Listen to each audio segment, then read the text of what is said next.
ओम नमो भगवती वासुदेवाय नमो। नमस्कार बंधुगण आपण मानकु आम यूट्यूब चैनल को स्वागत।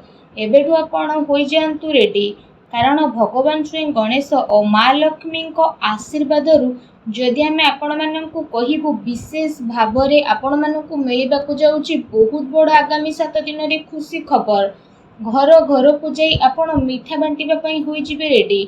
जदि कहबा ए 7 दिन समय रे भगवान श्री गणेश आउ माँ लक्ष्मी को आशीर्वाद बहुत ही भल समय रहिबाकु जाउची। आज केवल नसीबवान रह ए वीडियो को ही आपण माने देखि पारिबे। बहुत ही महत्वपूर्ण वीडियो आपण मानक पई रहिबो। आपण मानक कहबो कि ए 7 दिन रे रिद्धि सिद्धिदाता भगवान श्री गणेश को आशीर्वाद गजकेशरी जोगर मध्य निर्माण हेबो। आउ एहा सहित धनर देवी माता लक्ष्मी को कृपारु महालक्ष्मी जोग, धन जोग एवं 2टी राजयोगर मध्य विशेष भाव निर्माण हेबो, जहा द्वारा ए 7 दिन समय आपणक पई बहुत ही भल दिन साब्यस्त हेबो। प्रतिटी घर को जाइके आपणक मिठा बांटिबा पई पड़िबो। विशेष भाव ए खुशी खबर आपणक प्राप्त हेबाकु जाउछि। भगवान श्री गणेश माता लक्ष्मी को आशीर्वाद ए 7 दिन रे अनेक प्रकार लाभ, धन लाभ, बड़ बड़ खुशी खबर एवं अनेक सारा लाभ आपणक प्राप्त हेबो, जहाद्वारा आपणकर संपूर्ण जीवन बदली जीव। से खुशी खबर कौन आसतु जानिबा, सेतिपई वीडियो को पूरा शेष पर्यंत देखंतु। आ शेष रे वीडियो को निहाती भाबरे देखंतु। वीडियो को आदौ भी मिस करंतु नाही, कारण ए वीडियो आपण मानक पई बहुत ही महत्वपूर्ण रहिबो। ए वीडियो रे आपणक पई आगामी 7 दिन रो संपूर्ण विषय रे सठिक राशिफल मु आपण मानक पई नै करी आसीछि। तेणु वीडियो शेष पर्यंत निश्चिंत भाबरे देखंतु। या पूर्वरु कहिबी भगवान श्री गणेश माता लक्ष्मी सच्चा भक्त होइतिले वीडियो को लाइक करंतु। कमेंट बॉक्स रे जय श्री गणेश, जय माँ लक्ष्मी बोली अवश्य लिखंतु, जहाद्वारा आपणकर सब मनोकामना पूर्ण हेबो। आसंतु जानिबा केमिति रहइबो आपणक पई भगवान श्री गणेश माता लक्ष्मी आशीर्वाद आगामी ए 7 दिन विशेष भाव स्थिति।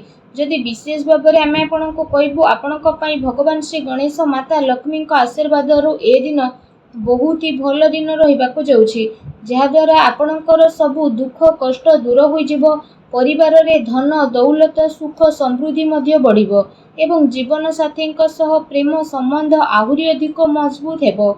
आपण समस्तक पई ए समय बहुत ही शुभ समय चालू अछि। आपण समस्तक पई जदि कहबा नुआ चाकरी मिलिबार विशेष रूप रे जोग मिलुछि। अचानक धन रे वृद्धि हेबो। आर्थिक पक्ष मध्य काफी मजबूत हेबार ए दिन रे विशेष भाव रे आपणक पई नजर आसुछि। जहा चाहिबे से सबु आपणक विशेष भाव रे ए सबु दिन रे प्राप्त मध्य हेबो। मानसिक भाव रे आपण खुशी मध्य अनुभव करिवे। प्रतिटी स्थिति आपणको मिलिबो। अटकी थिबा कार्य मध्य आपणकर पूरा हेबार जोग बनुछि।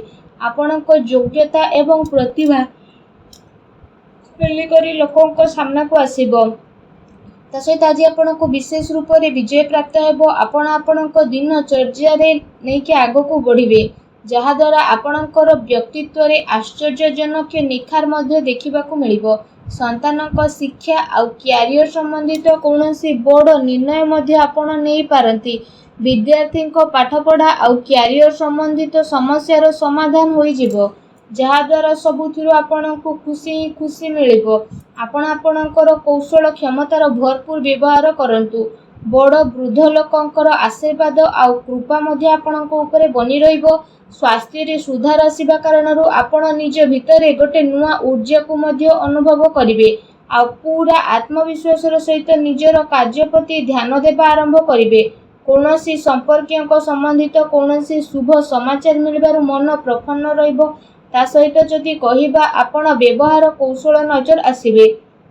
आपण बुद्धिमत्ता और होशियारी रे सब कार्य को मध्य करि नेबे, जहा द्वारा आपण को काफी खुशी रे मध्य अनुभव होई जिवो। आसंतु जानिबा आपणक पई कोन नेगेटिव रहिबो। जदि कहिबा सामाजिक मान सम्मान प्राप्त हेबार संभावना मध्य रहिछि। सेथिपई कौनसी भी कार्य को स्थिरता और गंभीरता पूर्वक नियंतु, जहा द्वारा आपणक सफलता और सम्मान मध्य प्राप्त हेबो। एहा सहित अति संपर्कियों सह संबंध खराब हेबार स्थिति रहिछि। धन संचित करिवार प्रयास आपणकर विफल हेबो, तेणु सावधान रुहंतु। ता सहित आर्थिक मामला रे सावधान बनिबार अति आवश्यकता रहिछि। भाई द्वारा संपत्ति बंटवार संबंधित किछि स्थिति मध्य आपणकर आसी पारे। आपसिक संबंध को बिगाड़ंतु नहीं। युवा वर्ग निजर क्यारियर्स रे कौनसी प्रकार समझौता आपण करंतु नहीं। ता सहित आपणको आपणको क्रोध आउ आक्रोश उपरे काबू रखिबाको पड़िबो। केते थर तरतर आउ उत्साह रे बना जाइथिबा खेल मध्य आपणकर बिगिड़ी पारे, जोंथि पई परिवारर सुख शांति मध्य प्रभावित हेबो। निजर लक्ष्य प्रति कड़ा नजर रखिबा आपणको पई अति आवश्यक रहिछि। ଏହା ସହିତ ଅଜଣା ଆଉ ଅପରିଚିତ ବ୍ୟକ୍ତିଙ୍କ ଦ୍ୱାରା ବ୍ୟବହାରରେ ଲେଣଦେଣ ସାବଧାନତା ରଖନ୍ତୁ। ଆପଣ କୌଣସି ଷଡ଼ଯନ୍ତ୍ରର ଶିକାର ମଧ୍ୟ ହୋଇପାରନ୍ତି। ସେଥିପାଇଁ ଠିକ୍ ଏହା ରହିବ କି ଆପଣ ଖରାପ ଲୋକଙ୍କ ସଙ୍ଗତିରୁ ଦୂରେଇକି ରୁହନ୍ତୁ। ବଡ଼ ଲୋକଙ୍କର ସ୍ୱାସ୍ଥ୍ୟରେ ଆପଣଙ୍କୁ ଧ୍ୟାନ ରଖିବାର ଅତି ଆବଶ୍ୟକତା ରହିଛି। ତା ସହିତ ବ୍ୟର୍ଥ କାର୍ଯ୍ୟରେ ଧନ ଖର୍ଚ୍ଚ ହେବାର ପ୍ରବଳ ଯୋଗ ମଧ୍ୟ ଆପଣଙ୍କ ପାଇଁ ବନୁଛି। ଭୂମି ଏବଂ ବାହନକୁ ନେଇ କୌଣସି ବଡ଼ ଧରଣର କରଜ ମଧ୍ୟ କରିପାରନ୍ତି। ସେଥିପାଇଁ ନିଜର ଆର୍ଥିକ ସ୍ଥିତିକୁ ଧ୍ୟାନରେ ରଖିକି କିଣାକିଣି ସମ୍ବନ୍ଧିତ ଆପଣ ଯୋଜନା ବନାନ୍ତୁ। ଏହା ଆପଣଙ୍କ ପାଇଁ ବହୁତ ଭଲ ରହିବ। ଆସନ୍ତୁ ଜାଣିବା ଆପଣଙ୍କର ଲଭ୍ ଲାଇଫ୍ କିପରି ରହିବ। ଦାମ୍ପତ୍ୟ ଜୀବନକୁ ନେଇକି ସ୍ଥିତି ଆପଣଙ୍କର କାଫି ଭଲ ରହିବ। ଜୀବନ ସାଥୀଙ୍କ ସହ ମଧୁର ସମ୍ବନ୍ଧ ହେବା ସହିତ ଆପଣଙ୍କୁ ତାଙ୍କର ସହଯୋଗ ମଧ୍ୟ ପ୍ରାପ୍ତ ହୋଇଯିବ। ଘର ପରିବାରର ସୁଖ ସୁବିଧା ପ୍ରତି ଆପଣଙ୍କର ପ୍ରାଥମିକତା ମଧ୍ୟ ରହିବ। ପତି ପତ୍ନୀଙ୍କ ଭିତରେ ସମ୍ବନ୍ଧ ମଧ୍ୟ ମଧୁର ରହିବ। କିନ୍ତୁ ସନ୍ତାନଙ୍କର କିଛି ଜିଦ୍ଦିପଣ ବା ନକାରାତ୍ମକ ରବୈୟା ଆପଣଙ୍କ ଚିନ୍ତାର କାରଣ ମଧ୍ୟ ବନିପାରେ। ଆସନ୍ତୁ ଜାଣିବା ଆପଣଙ୍କ ବ୍ୟବସାୟ ଆଉ କ୍ୟାରିୟର କିପରି ରହିବ।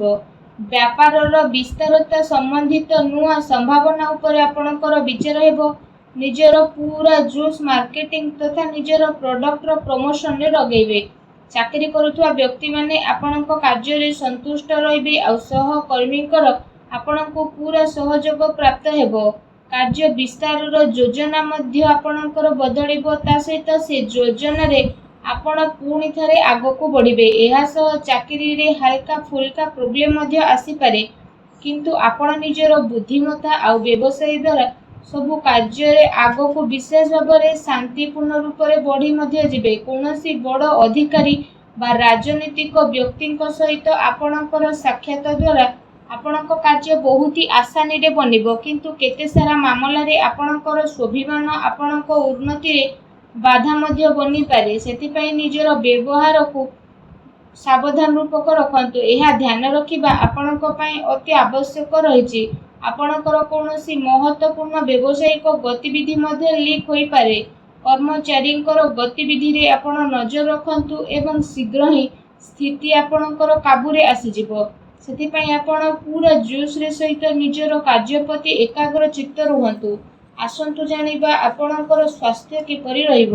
ଯଦି କହିବା ଅତ୍ୟଧିକ ପରିଶ୍ରମ କାରଣରୁ ଥକାପଣ ଏବଂ କଷ୍ଟ ଭଳି କିଛି ସମସ୍ୟା ଆପଣଙ୍କର ଉତ୍ପନ୍ନ ହୋଇପାରେ। ଏହା ସହିତ ଅଧିକ ତେଲଯୁକ୍ତ ଖାଦ୍ୟ ଖାଇବା ଠାରୁ ଦୂରେଇ ରୁହନ୍ତୁ, ଅନ୍ୟଥା ପେଟ ସମ୍ବନ୍ଧିତ ସମସ୍ୟା ଉତ୍ପନ୍ନ ହୋଇପାରେ। ସେଥିପାଇଁ ସୁପାଚ୍ୟ ଭୋଜନ ଗ୍ରହଣ କରନ୍ତୁ। ଏହା ସହିତ ନିଜ ସ୍ୱାସ୍ଥ୍ୟକୁ ଆହୁରି ଅଧିକ ଭଲ ରଖିବା ପାଇଁ ଆପଣ ପ୍ରତ୍ୟେକ ଦିନ ଯୋଗ କରନ୍ତୁ, ବ୍ୟାୟାମ କରନ୍ତୁ ଏବଂ ସୁସ୍ଥ ରୁହନ୍ତୁ। ଆସନ୍ତୁ ଆପଣଙ୍କ ପାଇଁ କ'ଣ ବିଶେଷ ଉପାୟ ରହିଛି ଏ ଦିନରେ ବିଶେଷ ଭାବରେ ଜାଣିବା। ଏ ଦିନରେ ଆପଣ ସ୍ନାନ ଆଦି ବିଶେଷ ଭାବରେ କରିସାରିବା ପରେ ଗୋଟେ ମୁଠା ଅଖଣ୍ଡ ଚାଉଳ ନିଅନ୍ତୁ। ବିଶେଷ ଭାବରେ ଯେଉଁ ଚାଉଳ ଆପଣ ନେଇଛନ୍ତି ତ ସେ ଚାଉଳ ଯେମିତି ଭାଙ୍ଗି ନଥିବ, ସେ ଚାଉଳ ଅଖଣ୍ଡିତ ଚାଉଳକୁ ଆପଣ ନିଅନ୍ତୁ ଏବଂ ସେ ଚାଉଳକୁ ନେଇକି ଆପଣ କ'ଣ କରିବେ ନା ବିଶେଷ ଭାବରେ ସ୍ନାନ କରିସାରିବା ପରେ ଗୋଟେ ମୁଠା ଚାଉଳକୁ ତ ନେବେ, ତାପରେ ଆପଣ ସେ ଗୋଟେ ମୁଠା ଚାଉଳକୁ ମା ଲକ୍ଷ୍ମୀଙ୍କୁ ସ୍ମରଣ କରିକି ପ୍ରବାହିତ ଜଳରେ ଭସେଇ ଦିଅନ୍ତୁ ଏବଂ ଏହା ସହିତ ନିଜର ମନୋକାମନା ମଧ୍ୟ ମାଗନ୍ତୁ। ଏପରି କରିବା ଦ୍ୱାରା ମା ଲକ୍ଷ୍ମୀ ବହୁତ ଶୀଘ୍ର ପ୍ରସନ୍ନ ହେବେ ଏବଂ ଆପଣଙ୍କର ସମସ୍ତ କଷ୍ଟକୁ ମଧ୍ୟ ଦୂର କରିବେ। ଯାହା ବି ଆପଣଙ୍କ ଜୀବନରେ ଧନ ସମ୍ବନ୍ଧିତ ପ୍ରୋବ୍ଲେମ ଥିଲା, ସବୁ ପ୍ରୋବ୍ଲେମର ଅନ୍ତ ହେବ ଏବଂ ଏପରି କରିବା ଦ୍ୱାରା ଆପଣଙ୍କୁ ଶୀଘ୍ର ହିଁ ବିଶେଷ ଭାବରେ ଲାଭ ପ୍ରାପ୍ତି ହେବ। ମା ଲକ୍ଷ୍ମୀଙ୍କ ଆଶୀର୍ବାଦ ଆପଣଙ୍କୁ ପ୍ରାପ୍ତ ହେଉ। ସଚ୍ଚା ଦିଲରେ ଜୟ ମା ଲକ୍ଷ୍ମୀ ଅବଶ୍ୟ ଲେଖନ୍ତୁ ଏବଂ ଭିଡ଼ିଓକୁ ଲାଇକ୍ କରିବା ପାଇଁ ଆପଣମାନେ ଆଦୌ ବି ଭୁଲନ୍ତୁ ନାହିଁ। ଧନ୍ୟବାଦ।